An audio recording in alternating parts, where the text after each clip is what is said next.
Hi, and welcome back to my poetry channel. I'm your host, Andrea Hester, and today I'll be reading a poem by Sir Walter Raleigh. Walter Raleigh was born in 1552 and grew up in a farmhouse near the village of Boudet. He was the youngest of 5 sons. All the boys were prominent during the reigns of Elizabeth I and James I. He was raised as a devout Protestant, and because of that, Raleigh's family faced persecution under Queen Mary I. As a result, young Raleigh developed a lifelong hatred for Roman Catholicism. As an adult, Sir Walter Raleigh was an English explorer, soldier, and writer. He was knighted in 1585 and then 2 years later became the captain of the Queen's Guard. Between 1584 and 1589, he helped establish a colony which he later named Virginia.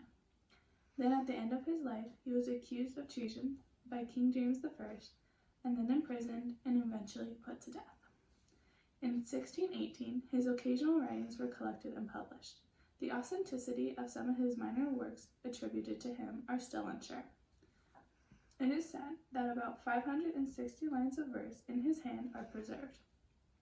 Raleigh is known for being a straightforward poet and having a very plain style. Some of the common themes throughout his poetry is love, loss, beauty, and time. He also based most of his poetry off actual events. The poem I'm about to read is an actual poetic response to Christopher Marlowe's The Passionate Shepherd to His Love. In Raleigh's poem, he rebutted line for line what Marlowe was trying to say. It is almost a parody of the poem because the nymph rejects the shepherd's advances for a sexual relationship. The Nymphs Reply to the Shepherd by Sir Walter Raleigh.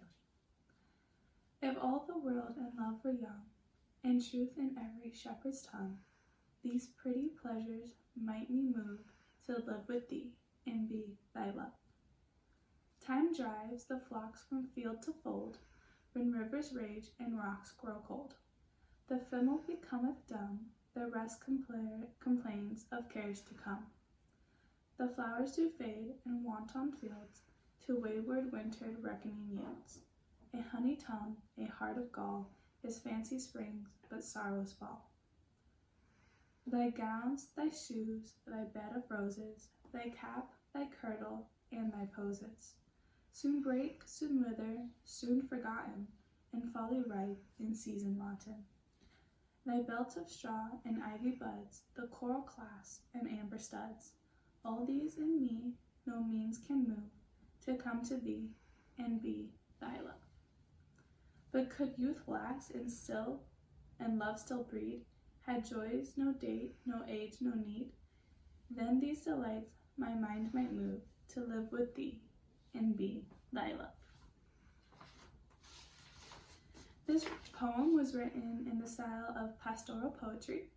It follows the structure of 6 stanzas and 4 lines per each stanza, and it follows the rhyme scheme of AABB. Besides being a witty response to another poem, this poem is about a woman rejecting a man for his sexual advances. The nymph does not think that the shepherd wants to marry her, but rather he wants to seduce her to have sex with her.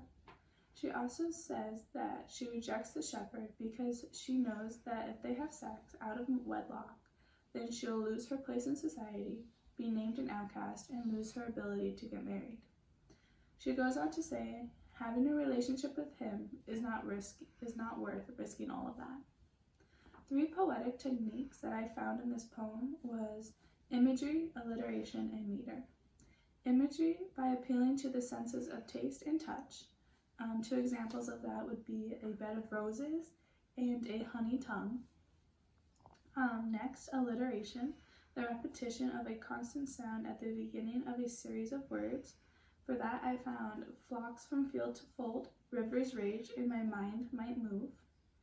Then lastly, I found meter. The basic rhythmic structures of a verse or line created a very mocking tone in this poem.